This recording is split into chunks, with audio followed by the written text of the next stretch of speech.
Hello guys, ഇന്നൊരു കക്കാർ ചേച്ചി വന്നു കേട്ടോ. ആ ചേച്ചി കൊണ്ടുവന്ന് കക്കാർച്ചി ഒന്ന് ഫ്രൈ ചെയ്തെടുക്കാമെന്ന് കരുതി. അപ്പോൾ ഞാൻ ആവശ്യമുള്ള ഓയിൽ ഒഴിച്ച് കൊടുത്തിട്ട് ചെറുള്ളിയും കാന്താരിയും വേപ്പിലയും ഇഞ്ചിയും എല്ലാം ഇട്ട് ജസ്റ്റ് ഒന്ന് ഇളക്കി കൊടുക്കുന്നുണ്ട്. അതൊന്ന് മൂപ്പായതിന് ശേഷം ഞാൻ ചെറിയ തേങ്ങാക്കൊത്തുകൾ ഇട്ട് കൊടുക്കുന്നുണ്ട്.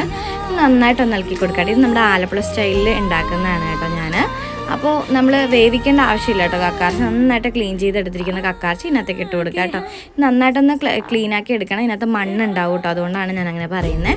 അത് കഴിഞ്ഞിട്ട് നമ്മൾ ഒരു അര സ്പൂണോളം മഞ്ഞൾപ്പൊടി ഇട്ട് കൊടുക്കുന്നുണ്ട്. ജസ്റ്റ് ഒന്ന് നന്നായിട്ട് ഇളക്കി കൊടുക്കുക. കണ്ടോ, ഇപ്പോൾ ഏകദേശം മൊരിഞ്ഞിട്ടുണ്ട് കേട്ടോ. നമുക്ക് ഇതിനകത്തേക്ക് കുറച്ച് മുളക് പൊടി ആഡ് ചെയ്ത് കൊടുക്കാം. ഞാനൊരു 3 സ്പൂണോളം മുളക് പൊടി ഇട്ട് കൊടുക്കുന്നുണ്ട് കേട്ടോ.